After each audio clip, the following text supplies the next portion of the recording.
with all due respect to our relatives, we cannot go and beg in front of our relatives. अपने आप को सक्षम बनाना है, और वो कैसे होगा? Emergency fund, right? Emergency fund बना, 6 महीने का आपके पास, आपको क्या मिल गया? जेस्टेशन पीरियड मिला। उस जेस्टेशन पीरियड में your expenditure will never stop. Education fees, household expenditure, this expenditure will never stop. This will be continuing, but your income will stop. Who is going to take care of our expenditure in those 6 months? And we are not going to beg in front of our relatives. It's our self-esteem also sometimes. Okay, so this emergency fund is there. So 50,000 की income है, emergency fund कितना हुआ? 3 लाख। 25,000 की income है, emergency fund कितना हुआ? 75,000। 3 लाख रुपए महीने की इनकम है, इमरजेंसी फंड कितना हुआ? वेरी सिंपल फॉर्मूला, 6 मंथ्स, क्योंकि 6 महीने का एक जेस्टेशन पीरियड है जिसमें आप हो सकते हो। इमरजेंसी फंड क्या है? एक जरा नेक्स्ट कर दीजिए sir. Emergency fund like a charger, ये पावर बैंक का रोल प्ले करता है। Emergency fund is like just like you are charging the laptop, when there is a power cut the charge can help you. ये है emergency fund, right? Next, इसके पहले वाली slide वापस कर दीजिए। Yeah the next issue that comes is medical issue. Okay, अब medical issue क्या होता है? Medical issue means any type of medical trauma और मेडिकल एक्सपेंडिचर। इवन आज टाइफाइड या मलेरिया जैसी छोटी सी बीमारी होती है and we are admitted to any hospital, then it requires 1 to 1.5 lakh rupees अच्छे हॉस्पिटल में, because we have a higher standard of living. और हम जिस हॉस्पिटल में जाएंगे वहाँ पे 1 से 1.5 लाख रुपए महीना क्या लगेगा? लग जाएगा। Okay, emergency that medical expenditure लग जाएगा। अच्छा, वो लगा तो क्या हुआ? जो हमारा इन्वेस्टमेंट, हम बिना सोचे समझे जो हमने इन्वेस्टमेंट चालू करा था, उस पर क्या लग जाएगा? ब्रेक लग जाएगा ना, क्योंकि पहले हम किसको फुलफिल करेंगे? We will be fulfilling that medical expenditure. उसको ब्रेक लग गया, उसको ब्रेक लगाना नहीं है तो क्या करेंगे? मेडिकल इंश्योरेंस लेंगे। सब लोगों के पास है, लेकिन कितना होना चाहिए? It should be what, how much it should be? It should be where you are residing. आप जिस सिटी में रिसाइड करते हैं, if you are residing in say Mumbai and you can just identify कि मुंबई के अंदर मैं रहती हूँ and there what type of medical expenditure will be there if a person is getting a typhoid और कोलेरा। और ये जो मेडिकल इंश्योरेंस होगा ये पूरी फैमिली का होना चाहिए। तो it should B floater plan. Medical insurance कैसा होना चाहिए? Floater plan. फ्लोटर प्लान का मतलब होता है कि if you are taking 10 lakh rupees medical insurance, then all your family members will be covered. And who are your family members in this particular case? Your parents, your childrens and the spouse. Parents, childrens and spouse. ठीक है, तो medical insurance लेना है। कब लेना है?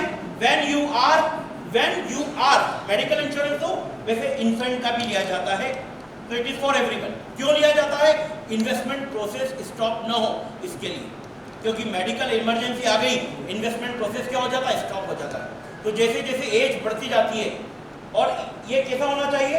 30 साल के हैं 5 लाख रुपए, 35 साल के हुए 10 लाख रुपए, 40 साल के हुए 20 लाख रुपए, बढ़ाते जाए। क्यों? With the increase of your age, your chances, your probability of getting sick would be higher, right? और इसकी प्रीमियम क्या होती है? चेंज होती रहती है। हर 5 साल के ब्लॉक में इसकी प्रीमियम बढ़ती है। तो ऐसा नहीं है कि जल्दी से जल्दी ले लिया तो हमें कम प्रीमियम लगेगी। हर 5 साल के ब्लॉक में क्या होता है? ये चेंज होता है। Okay, so that is M.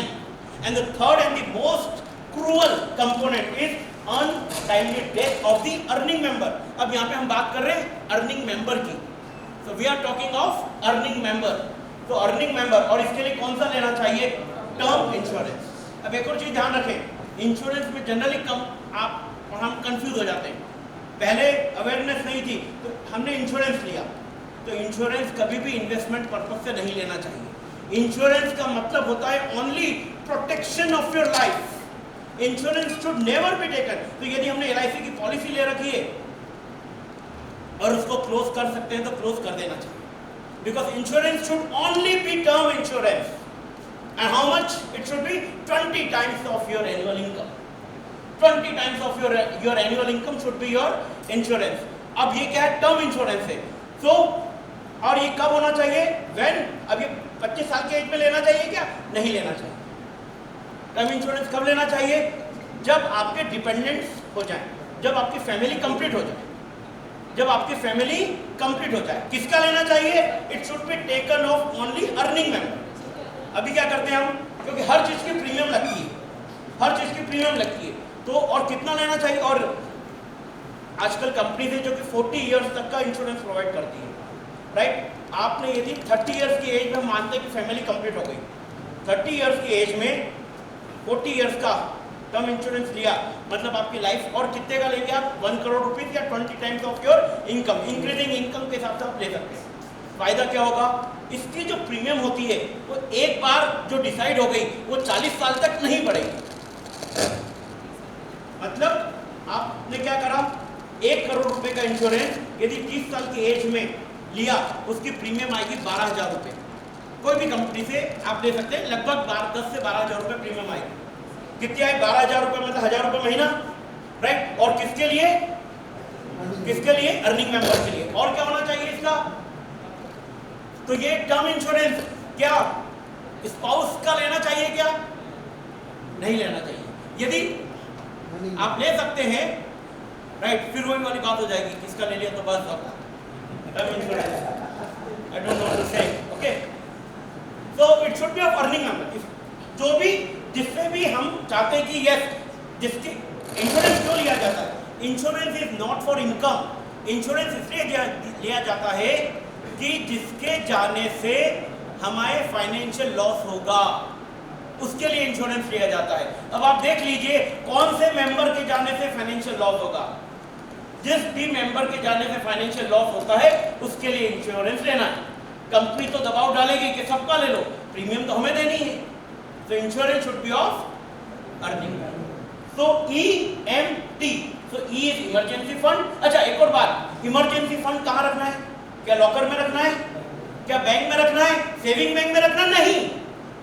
क्यों नहीं रखना है, बिकॉज सेविंग बैंक आपको इंटरेस्ट देगा 3.5% का. उसकी जगह आप लिक्विड म्यूचुअल फंड में रखें इसको, तो 5 से 6% का रिटर्न मिलेगा आपको. कितना, 5 से 6% का. और लिक्विडिटी कैसे है, सेविंग बैंक अकाउंट जैसे लिक्विडिटी है, any time you can withdraw. और अब तो यूपीआई आ गए, up to 2 lakh rupees you can withdraw from your PhonePe और गूगल पे. अब क्या हुआ, any time you can withdraw. Emergency fund any time के लिए रहता है, clear. So there is no locking of, there is no locking of liquid mutual fund. So what is required, you can withdraw at any point of time.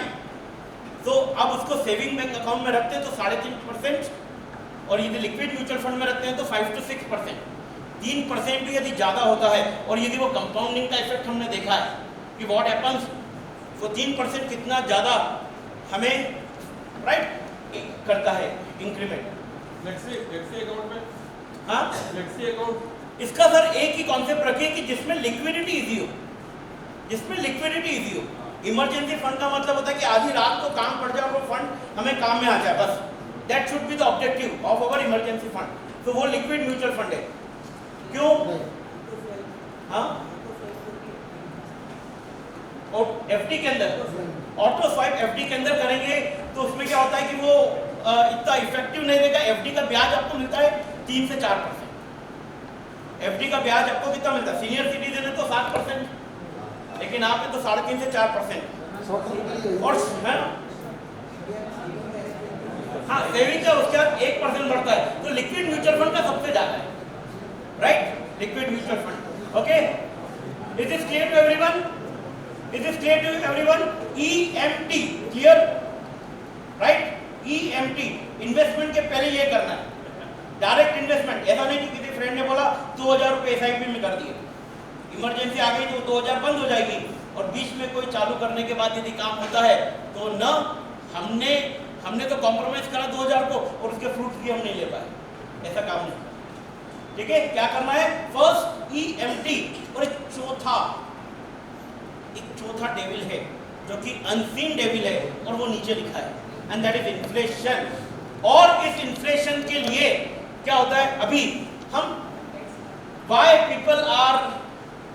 people inflation, अभी क्या करते हैं, अब inflation, इसका भी एक कॉन्सेप्ट है। लोग आपको कुछ भी बोले, I am giving you certain litmus test